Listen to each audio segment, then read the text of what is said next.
नमस्ते दोस्तों, आज की इस वीडियो में हम बात करने वाले हैं इज़राइल और यूएसए द्वारा जो ईरान पर हमले किए गए, उनका बैकग्राउंड क्या है, क्यों किए गए और उनका फ्यूचर मतलब प्रभाव क्या पड़ेगा।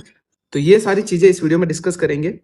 तो 28 फरवरी की मध्य रात्रि को ऑपरेशन एपिक फ्यूरी स्टार्ट किया गया था इज़राइल और यूएसए के द्वारा, जो कि ईरान पर संयुक्त हमले का एक टाइप है, ठीक है। अब इसमें आपको पता होना चाहिए कि जो ईरान है ना, वो एकमात्र शिया कंट्री है, ठीक है। और अरब की जितनी भी दूसरी कंट्रीज है ना, उसमें सुन्नी मुसलमान रहते हैं। अब जो ईरान अपना जो न्यूक्लियर ऑपरेशन चला रहा था, ठीक है। अब उसमें ये होता है कि अगर आप 60% तक अगर जो यूरेनियम है उसको एनरिच करते हो, तब तक तो आपकी जो क्या कहते हैं, नवीकरणीय जो ऊर्जा है ना, उसको आप बना रहे हो, ठीक है। लेकिन अगर आपने 60% से ज़्यादा एनरिच कर दिया जो यूरेनियम है, तो उसके बाद में कहीं ना कहीं जो परमाणु बम है वो बनने के मतलब आसार होते हैं। तो ईरान जो इज़राइल है, इज़राइल और जो यूएसए है, उसके ये मतलब दावे थे कि भाई ईरान अपना न्यूक्लियर पावर चला रहा है नवीकरणीय ऊर्जा के पीछे, ठीक है। तो इस सिक्योरिटी को मद्देनजर रखते हुए इज़राइल ने ईरान पर हमले किए। देखिए, अब ये हमला जो अमेरिका और इज़राइल का संयुक्त हमला था, वो ईरान के जो मुख्यतः परमाणु सुविधाएं हैं ना, उनको नष्ट करने के लिए था। और अभी जो लेटेस्ट न्यूज आ रही है उसमें ये बताया जा रहा है कि जो ईरान के जो सर्वोच्च नेता है अयातुल्ला खोमेनी, उनके भी मारे जाने की संभावनाएं बताई जा रही है, ठीक है। अब स्टार्टिंग क्या हुई कि जो इजराइल और यूएसए थे, उन्होंने शुरुआत में ईरान पर हमले किए और ईरान ने जवाबी हमले में जो यूएसए के जो सैन्य बेस थे अरब कंट्रीज में, उन पर हमले करना स्टार्ट कर दिया, जिसमें संयुक्त जो सऊदी अरेबिया है, यूएई है, कतर है, और वहां पर जो यूएसए के जो सैन्य बेस थे ना, वहां पर हमले किए गए, ठीक है। अब देखिए, ट्रंप ने मतलब ट्वीट करके भी बताया कि जो ईरान है वहां पर शासन परिवर्तन होना बहुत ज्यादा जरूरी हो गया है, वहां पर लोकतंत्र की स्थापना करना बहुत ज्यादा जरूरी हो गया, इसलिए उन्होंने ये हमले किए। और कहीं ना कहीं ईरान की जनता है, उनको इस ट्वीट के माध्यम से डायरेक्टली बोला है कि आप आइए और सत्ता को परिवर्तित कीजिए और लोकतंत्र की स्थापना कीजिए, ठीक है।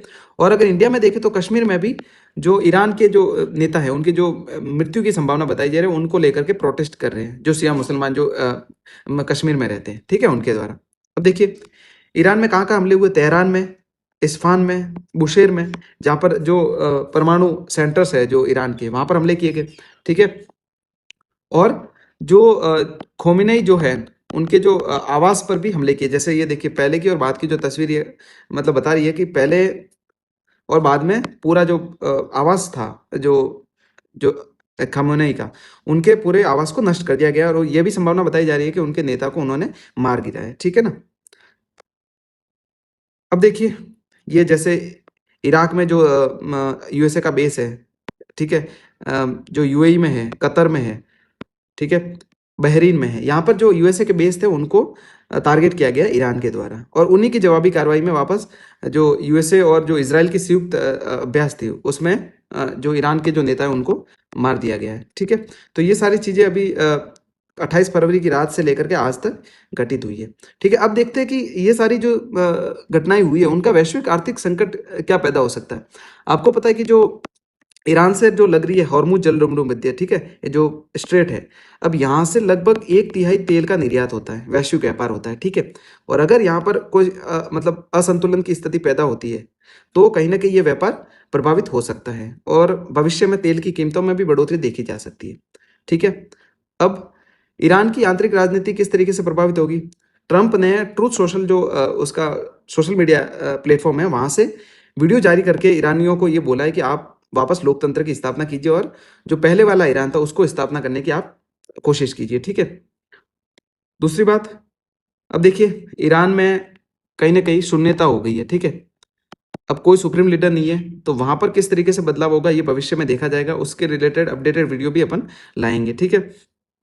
अब ये कहीं ना कहीं जो अराजकता पैदा हुई है, वो कहीं महीनों कहीं वर्षों तक बनी रह सकती है। और ये जो युद्ध है, जैसे रशिया यूक्रेन वॉर अपने देखा था 2-3 साल तक चला था, इसी तरह इसराइल और ईरान का वॉर भी चलता रहेगा। अब देखिए, बहुत सारे जो ईयू या फिर यूरोप में जो बेस्ड जो न्यूज़ प्लेटफॉर्म्स है, उनके द्वारा ये बताया जा रहा है कि भाई ईरान में जो ये चीज़ें हुई है, उसको लेकर के वहाँ की ईरानी जो जनता है वो खुश है। और बहुत सारे ऐसे न्यूज़ भी है, न्यूज़ चैनल्स भी है, जो बता रहे हैं कि ईरान की जनता काफ़ी नाखुश है इस तरीके के हमले की वजह से, ठीक है।